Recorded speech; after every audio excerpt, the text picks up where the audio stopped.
Hello, today ay ituturo ko sa iyo kung paano nga ba mag-track ng customer purchases and receivables sa Merchantry. Sa One Cafe, mahalaga na matrack ang bawat benta sa customer at kung may receivables o unpaid balance.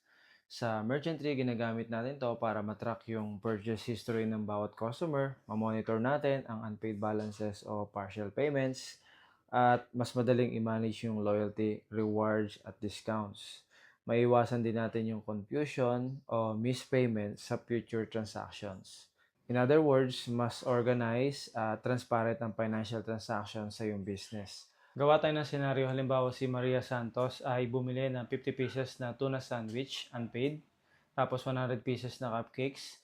Partial payment niya ay 1,000 pesos, then unpaid balance ay 4,000 pesos. Tara, simulan natin. Punta tayo dito sa sales orders. Gawa muna tayo ng order ni Maria Santos. New.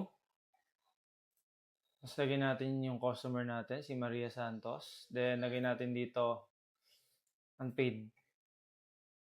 Then, sample ang order niya ay tuna sandwich.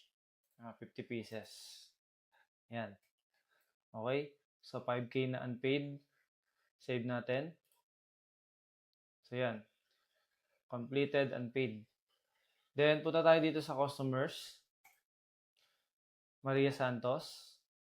Okay. So, sa point of view ni cashier tsaka ni owner, ganito yung itsura niya. Okay. So, makita mo dyan yung kanyang customer information, name, phone number, tapos ang kanyang email address, tapos ito yung sa ano to, loyalty feature.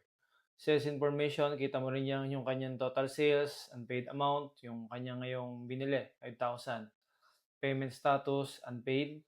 Tapos yung last na bili niya, ayan, May 5. Tapos kita mo rito yung order history niya, points earning, wala pa yan, tsaka yung usage. Halimbawa, magbabayad na siya, click mo lang itong mark as paid. Ayan. So, ayan, completed.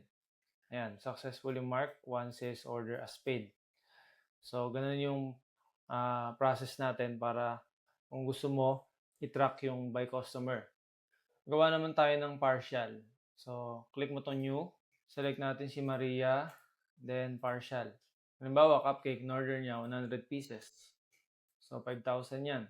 Partial, okay, lagay tayo ng payment, partial, 1,000. Save. So, yan, may partial tayo dito. So, makikita mo dito sa customers, yan. So, makikita mo ito yung order niya, partial. So, payment status unpaid. Unpaid kasi hindi pa siya completed eh. So, unpaid amount niya ay 4,000 pa. Then, pwede mong i-mark as paid yan. Then, kung babayaran niyo to ng unti-unti, so, pwede tayo dito sa sales orders. Click mo lang yan. Then, click mo tong payments. Then, dito pwede ka mag-add payment. Halimbawa, cash, 1,000 pa uli. So, yan. Makikita mo dyan yung ano natin, total amount, tsaka remaining natin. Magkano rin yung nabayaran na. Tapos, add payment ka uli. Halimbawa, nabayaran niya na lahat, 3,000. Add payment ka lang. So, yan. Remaining niya, 0 na lang. Makikita mo dito, sa customers, yan, paid na siya. Okay? Then, pwede mo rin i-download yung statement o kaya i-print. Pwede mo siyang edit, yung kanyang information, at pwede kang maglagay ng notes. Then, balik tayo sa customers. Pwede ka rin mag-filter dito ng may mga unpaid na sales order. So, search. Pwede ka rin mag-search dito. Halimbawa, Reyes. Yan. Phone number. So, yan. At pwede mo rin export lahat ng mga customers mo. Customer management naman, yung overview, pwede mo mapanood dito. Okay? Okay guys, ganoon lang kadali i-track ang customer purchases and receivables sa Merchantry.